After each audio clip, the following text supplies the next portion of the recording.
கொண்ட மலர்கள் மலர்ந்தது எனக்கு மதுரசம் அருந்தட்டுமா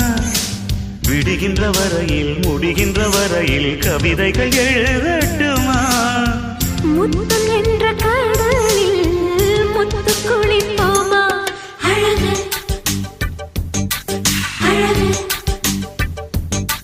ஓ நீ நடந்தால் நடையழகு அழகு நெருங்கி வரும் இடையழகு அழகு